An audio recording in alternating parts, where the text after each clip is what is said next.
local woman who suffers from stage 4 cirrhosis is in big trouble with the law. Her name is Donna Lambert, and she's charged with 7 felony counts in connection with using medical marijuana. And selling it. She sold a small amount of marijuana to an undercover cop because he did have a valid recommendation from a licensed physician, as we understand. We're going to talk to the DA about this. Now, Lambert claims she doesn't want others to have the same medical problems or to be ripped off by shady dealers on the street. That's what she says. Yesterday, she and her lawyer took that fight to City Hall, hoping to encourage members over there to change the law.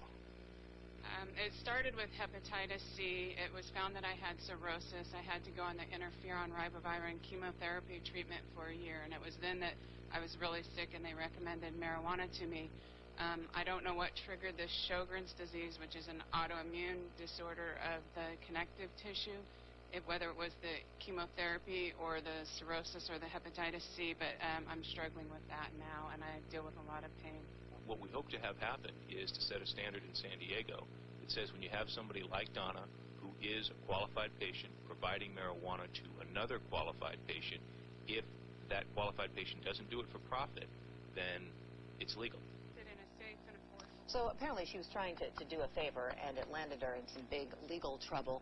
That's an inside look at what happened to Lambert, but there are always two sides to the story, the issue anyway. And this morning, District Attorney Dumanis joins us to talk about this. You're saying it's a zoning issue, really, is what we're talking about. Well, what the City Council, I watched it last night on TV, what they were looking at was forming a task force to look at the issues around medical marijuana, and also whether or not to have a moratorium or restrictions, zoning or permit restrictions on dispensaries for those places that have the medical marijuana allegedly there. They have been popping back up. Yeah. What impact has that had? I mean, these dispensaries that are going on. Have you noticed a big impact within our city? Well, interestingly enough, those testifying yesterday at the City Council meeting were business owners that said they were cropping up near them. It was having an impact, a negative impact on their business, as well as there was a 17-year-old kid in a youth leadership group and a 14-year-old in a youth leadership group that was saying, please, don't let these into our neighborhoods because we're fighting hard to keep kids from using marijuana, and if you let them in, it's going to be a difficult sell. So, I think there's a lot of confusion around about the laws that now exist. We follow the law.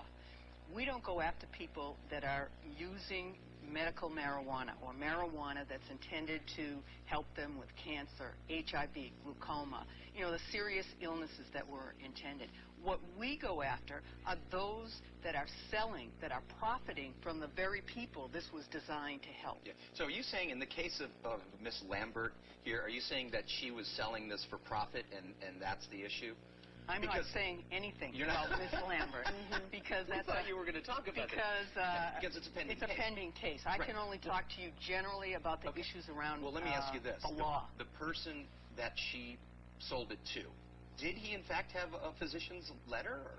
I can't talk about the specifics about this case. That's how we understand. So if someone, though, is possessing or growing marijuana for the purposes of medical use and has a recommendation from the doctor, then we don't prosecute those people. What we do prosecute, there is no provision for people to sell marijuana, period. Let me ask you this, and I was really pretty surprised to find some people that I know have that card.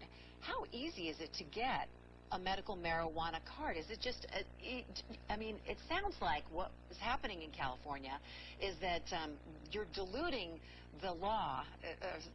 This legislation is diluting the law. It's just making it not so hard to get. Right. It really was meant to legalize in a sense, to make so many loopholes that it would make it easy. You can go into a doctor and say, I have a headache, insomnia, any kind of... Bam, and get the card. They will get, it's not a card, it's a recommendation. You can get cards now through the county. They just began July 6th. Since July 6th, though, only 105 people have actually submitted an application for it. But doctors are writing them for 6 months and then a year giving them a discount. But what the problem is, they don't examine you. They don't ask for a history of what your medical conditions are or what other drugs you're taking so that the interactions can be weighed. And actually, Since we prosecuted some of the cases where they were selling marijuana, the doctors, there were 3 doctors that actually prescribed or recommended all of them, and one of them was suspended, and one of them lost their license as a result of that because they weren't properly giving the care of medicine that's required of somebody practicing. It's interesting. A year ago, people thought it insane that this congressman in Northern California even proposed legalizing marijuana statewide to help out with the budget, and now a majority of Californians in a recent poll show that they're in favor of it. Well, I think it's a bad idea. And my experience as a judge, as you know, I spent 5 years in the juvenile court and then 2 years doing drug court. And so that's about 5,000 kids. Not one of them started with marijuana, ended with marijuana. They all went on to something else. And so it is a gateway drug. It does have ramifications, and people commit crimes in order to get it. So that's a debate that will go on, but I will fight fiercely against that. All right. District Attorney Bonnie Dumanis, thanks for coming in. Thanks for coming in.